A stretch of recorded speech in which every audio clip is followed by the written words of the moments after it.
Mbaaniriza ku channel yange. Leero ngenda kubeera nga tukola bongo oba yogurt, plain yogurt ewaka.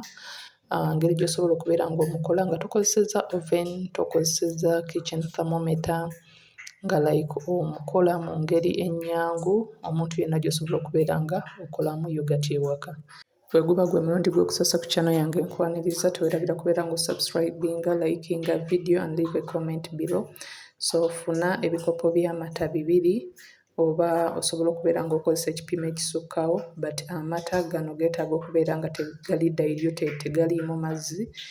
We kiba kisobose funa amata ge baakakama, gateekako ku ssigiri gabeere nga gatokota. We gaba nga gatandise okuba nga agabimba, funa ekikopo otandika okuba nga ogatabulamu mu ngeri bw'etyo nga bw'otyo bw'olaba bwe nkola. Kino okubeera nga kiyamba okuba nti ogeewaza okuba nti wansi gakwata oba okusiriira. Akageri k'ekiri nti gabeera concentrated oba gaba tegaliimu mazzi, gamanyi okubeera nga wansi gakwata ne gaba nga agasiriira. So obeera ng'ogatabulamu gatokote okumala eddakiika 2 ku 3. Teweerabira kubeera ng'onyiga kkade, kubeera ng'otaninga on notifications zo obeere notified buli we mbeera nga mpositinze vidiyo empya. Okukola yogurt ewaka tusaana okuba nga tulinawo plain yogurt gwe tuba tugenda okukozesa mu kutabula oba mu kukola yogurt. Nakozesezza wajjesa, kozesaako ebijiiko 3 ku 5 obeere nga obitabula ng'okozesa amata ago gennyini, obeere ng'obiseetinga aside. Yogurt ono osobola okubeera ng'omukozesa mu byokulya. Nakolako cookies eza yogurt, nakolako chicken biryani nga naye aba asaana yogurt okubeera ng'omukola, kuba enkoko eyo tusooka ne tugimarinatinga mu yogurt, ne recipes endala zenja okubeera nga mbalekera mu description box.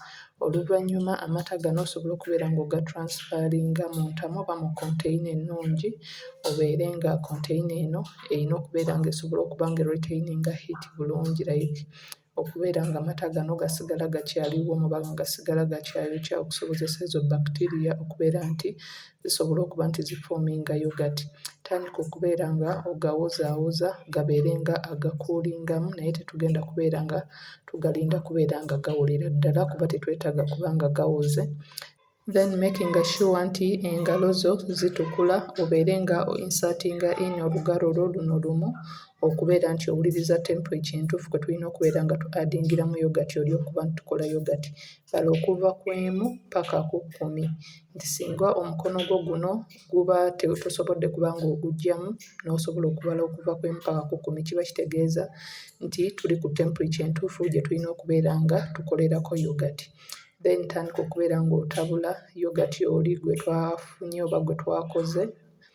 Then oluvannyuma obeere ng'omu-addinga mu mata gano. Then beera ng'otabulamu nti okola yogurt ewaka.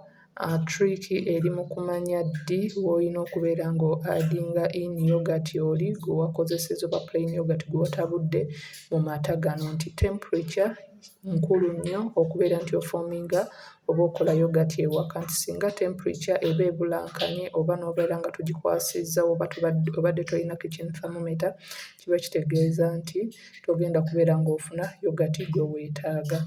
So making sure nti either okozesa kitchen thermometer oba ogina oba okozesa eno method gye nkulaze, oluvannyuma beera ng'obikkako bulungi nnyo, obeere nga ofuna ebibikka ebiwerera ddala bu kitchen towel obuwerera ddala oba n'ebigoye. Amata gano obeere ng'ogatwala mu kifo ekiri warm, kuba ekyo ekifo ekiri warm kye kigenda okubeera nga kisobozesa bacteria zino okubeera nti zifamentinga okuba nti ofuna yogurt oyo.